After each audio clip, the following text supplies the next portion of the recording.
Hello and welcome to Palace Intrigue. I am your host, Mark Francis. Family drama at Balmoral has come to light in a new royal book detailing the tensions surrounding the Queen's final moments.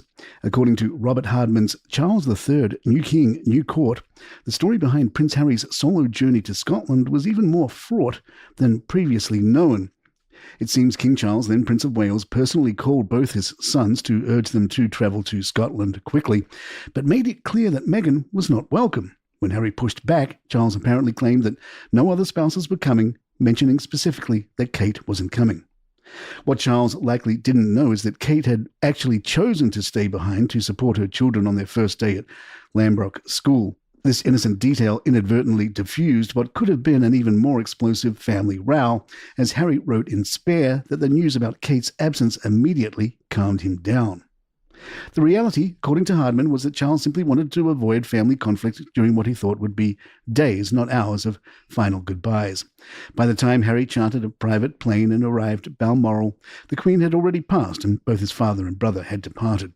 Sources suggest William made no attempt to contact his estranged brother directly during this critical time, with one insider noting the prince did not regard this as the appropriate moment for the intensely difficult conversation he needed to have with his brother. The account also reveals a stark breakdown in communication between the royal households. While coordination between royal officers would be typically seamless during such moments, Harry's team reportedly made no call to William's camp that morning, despite having all the numbers. Charles himself was not present for his mother's final breath. The king had stepped outside to clear his mind and gather mushrooms when she passed at 3:10 p.m, with only Princess Anne at the bedside. Anne, ever stoic, was seen waiting for Charles outside the castle, declining a staff member's offer of comfort with the wry comment, "That is the last time that's going to happen." The frost between Queen Camilla and Prince Harry shows no sign of thawing, according to Buckingham Palace insiders. The Duke of Sussex, who infamously described his stepmother as dangerous in his memoir, accused her of sacrificing him on her personal PR altar and waging a campaign aimed at marriage and eventually the crown. Sources close to the palace tell Newsweek that the Queen remains notably untroubled by Harry's criticism, with one insider revealing that the topic of the Sussexes is almost never discussed in her circles. Far more thought and hiatus is stirred up in the media around what the Duke and Duchess of Sussex are or aren't doing on any given day than was ever a fixation at the palace, the source explained. However, Camilla's influence may be a key factor in the ongoing estrangement between Harry and his father. While the Duke has reportedly been keen to meet with Charles during his UK visits, particularly following the King's cancer diagnosis, those around the monarch, including Queen Camilla, have advised against it. One source claimed she has been the principal voice urging Charles to slow down and take things easy. The last thing she wants him to do is get stressed out over a meeting with Harry. The Queen is also said to be concerned about how any father-son reconciliation might affect Prince William, who continues to maintain his distance from his younger brother. Netflix's With Love Meghan continues to draw criticism from all quarters, including, surprisingly, the Duchess's own estranged father. Thomas Markle, who hasn't spoken to his daughter since before her 2018 wedding to Prince Harry, told the Mail everything she says is pre-planned and rehearsed. It makes me laugh because I know all her looks and expressions. I know when she's faking it for the cameras.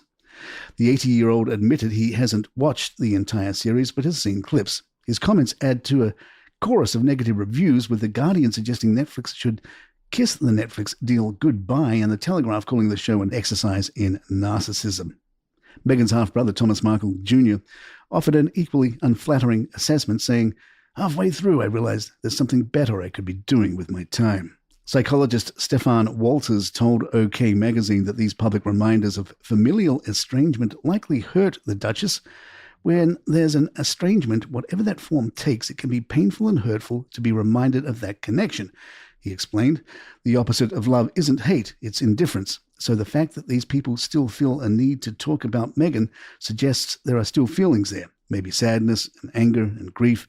It's probably the same for Meghan too." Not everyone is joining the criticism, however. Meghan's longtime friend Abigail Spencer, who appears in the show, offered a heartfelt defense in a recent interview with Hello magazine. "This is her heart," Spencer said simply. "Meghan is the hostess with the most. Literally, for years, she has been like this." The actress added, "We have a very private friendship, so choosing to let people in on part of that it's very private, but I'm glad we got to share a little bit of it." Despite the mixed reception, Netflix has confirmed that a second season has already been filmed and set to air this autumn. King Charles is being urged to make a rare diplomatic move that could place Donald Trump in an awkward position. As the sovereign of Canada, Charles has been asked to attend the country's state opening of Parliament, which would showcase the monarch's support for Canada as Trump threatens trade wars against America's northern neighbour. Former Conservative MP Andrew Percy, now based in Vancouver, told the Daily Mail it would put Trump in a really difficult position. He is going to accept a state visit with the king, while at the same time threatening and showing disdain and disrespect for Canada, where Charles is the monarch. The king has already made subtle gestures of Canadian solidarity, wearing his Canadian medals while aboard HMS Prince of Wales and presenting his Canadian personal attendant with a ceremonial sword at Buckingham Palace.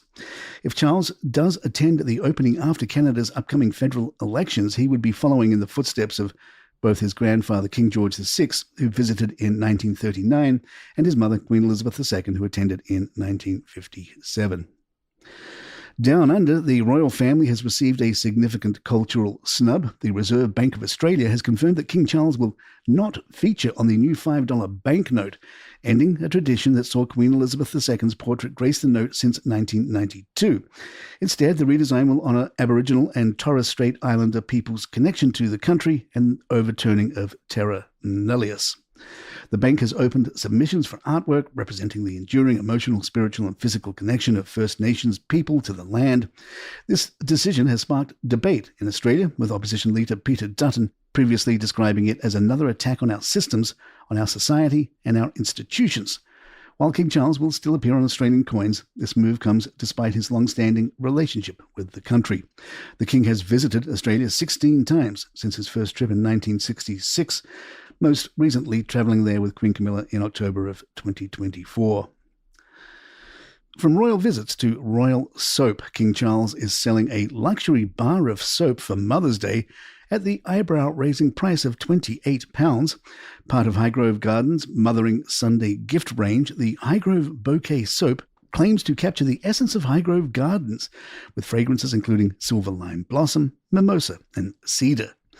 The royal soap doesn't stop there with the extravagance. Delivery charges can push the total cost to £55 for a single bar. For those with deeper pockets, the complete Highgrove Bouquet range includes a 100ml eau de parfum for £175 and a scented candle for £65. Highgrove House in Gloucestershire, formerly the home of Charles and Camilla, was passed to William and Kate upon the King's coronation. The 18th century estate, purchased in 1980 for between £800,000 and £1 million, now welcomes around 40,000 visitors annually to its meticulously designed gardens. And there you have it. If you'd like to email us, our address is thepalaceintrigue@gmail.com. Please follow us on Spotify, Apple, or the app of your choice, and send us a review or some stars if you're enjoying the show. Don't forget, we have a new show out from Kalaroka Shark Media called White Smoke, The Path to a New Pope. It's a very timely, historical, and cool look at the papal election process. And you can get that podcast wherever you get your podcasts, like this one, White Smoke. Check it out. I'm Mark Francis. My thanks to John McDermott. This is Palace Intrigue. Good times.